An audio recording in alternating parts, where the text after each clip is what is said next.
Praise the Lord. Hallelujah. യേശുവേ നന്ദി, യേശുവേ സ്തുതി. ഒരു മനുഷ്യൻ്റെ കുറവുകളെക്കുറിച്ച് അവന് ബോധ്യം വരുന്നത് മറ്റൊരാൾ അവൻ്റെ കുറവുകളെക്കുറിച്ച്, തെറ്റുകളെക്കുറിച്ച്, പോരായ്മകളെക്കുറിച്ച് ചൂണ്ടിക്കാണിക്കുമ്പോഴാണ്. അല്ലാത്ത പക്ഷം അവൻ സ്വയം വിചാരിക്കുന്നത് ഞാൻ ഓക്കെയാണ് എന്നതുപോലെ. ദൈവത്തെക്കുറിച്ച് അനവധി പ്രാവശ്യം കേട്ട ഒരു വ്യക്തിക്ക് അവൻ്റെ തെറ്റുകളെക്കുറിച്ച് ബോധ്യം വരണമെന്നില്ല. എന്നാൽ അവൻ ദൈവത്തെ ദർശിച്ചാൽ, ദൈവത്തെ കണ്ടുമുട്ടിയാൽ, അല്ലെങ്കിൽ അവൻ്റെ ജീവിതത്തിൽ ദൈവിക അനുഭവം അനുഭവിച്ചു കഴിയുമ്പോൾ അവന് മനസ്സിലാകും, ഞാനാണ് ഈ ലോകത്തിലെ ഏറ്റവും വലിയ തെറ്റുകാരൻ, കുറവുള്ള വ്യക്തി, പോരായ്മയുള്ള വ്യക്തി, പാപിയായ വ്യക്തി എന്നവന് തിരിച്ചറിയും. അതേ കാര്യമാണ് ജോബിനും ഇവിടെ സംഭവിച്ചത്. ജോബിന്റെ പുസ്തകം 42:5 അങ്ങയെക്കുറിച്ച് ഞാൻ കേട്ടിട്ടേ ഉണ്ടായിരുന്നുള്ളൂ, എന്നാൽ ഇപ്പോൾ എൻ്റെ കണ്ണുകൾ അങ്ങയെ കാണുന്നു. ദൈവത്തെ കണ്ടുമുട്ടിയ ജോബ് ദൈവത്തെ കണ്ടുമുട്ടുന്നതിന് മുമ്പുള്ള അവസ്ഥയിൽ നിന്ന് വ്യത്യസ്തനായി ചിന്തിക്കുകയാണ്. ദൈവത്തെ കണ്ടുമുട്ടുന്നതിന് മുമ്പ് ജോബിൻ്റെ നന്മ പ്രവൃത്തികളെക്കുറിച്ചും നല്ല കാര്യങ്ങളെക്കുറിച്ചുമാണ് ചിന്തയുണ്ടായിരുന്നത്. ഞാൻ ഓക്കെയാണ്. ഞാൻ ദൈവത്തെ കണ്ടു കഴിഞ്ഞപ്പോൾ ജോബ് പറയുകയാണ്, ജോബിന്റെ പുസ്തകം 42:6 അതിനാൽ ഞാൻ എന്നെ തന്നെ വെറുക്കുന്നു, പൊടിയിലും ചാരത്തിലും കിടന്ന് ഞാൻ പശ്ചാത്തപിക്കുന്നു. Praise the Lord. കൊണ്ടോ വലിയൊരു വ്യത്യാസം. ദൈവത്തെ കണ്ടെത്തുന്ന വ്യക്തിക്കാണ് ശരിക്കുള്ള ഒരു മാനസാന്തരം സംഭവിക്കുക. അതുപോലെ തന്നെയാണ് നമ്മുടെ യെശയ്യാ പ്രവാചകന്റെ പുസ്തകത്തിൽ നാം കാണുക, അതിൻ്റെ 6-ാം അധ്യായത്തിൻ്റെ 5-ാമത്തെ വാക്യം.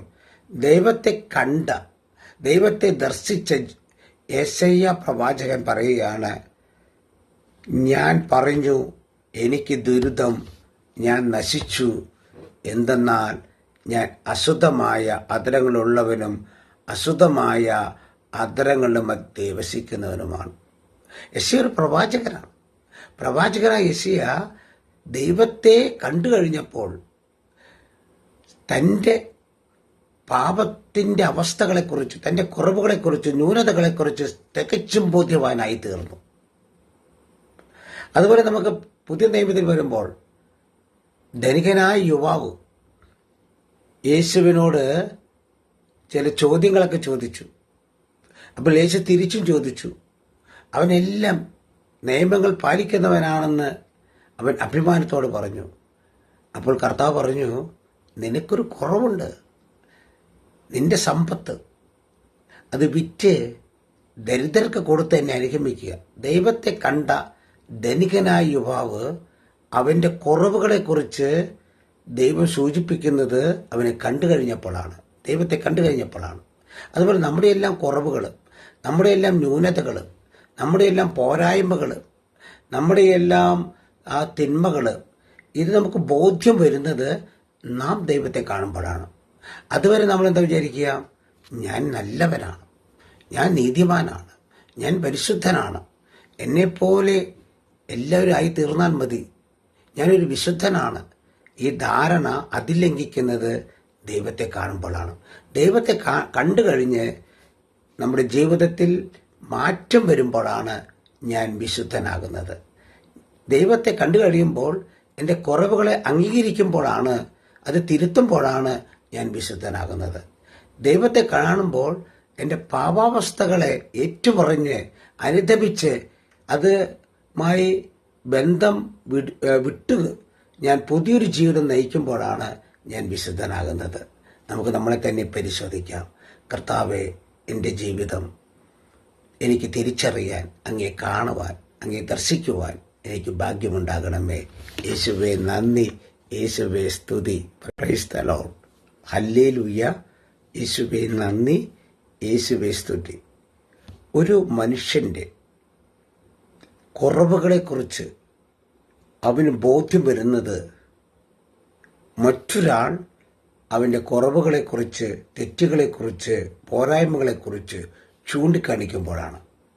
അല്ലാത്ത പക്ഷം അവൻ സ്വയം വിചാരിക്കുന്നത് ഞാൻ ഓക്കെയാണ് എന്നതുപോലെ ദൈവത്തെക്കുറിച്ച് അനവധി പ്രാവശ്യം കേട്ട ഒരു വ്യക്തിക്ക് അവൻ്റെ തെറ്റുകളെക്കുറിച്ച് ബോധ്യം വരണമെന്നില്ല. എന്നാൽ അവൻ ദൈവത്തെ ദർശിച്ചാൽ, ദൈവത്തെ കണ്ടുമുട്ടിയാൽ, അല്ലെങ്കിൽ അവൻ്റെ ജീവിതത്തിൽ ദൈവിക അനുഭവം അനുഭവിച്ചു കഴിയുമ്പോൾ അവന് മനസ്സിലാകും, ഞാനാണ് ഈ ലോകത്തിലെ ഏറ്റവും വലിയ തെറ്റുകാരൻ, കുറവുള്ള വ്യക്തി, പോരായ്മയുള്ള വ്യക്തി, പാപിയായ വ്യക്തി എന്നവന് തിരിച്ചറിയും. അതേ കാര്യമാണ് ജോബിനും ഇവിടെ സംഭവിച്ചത്.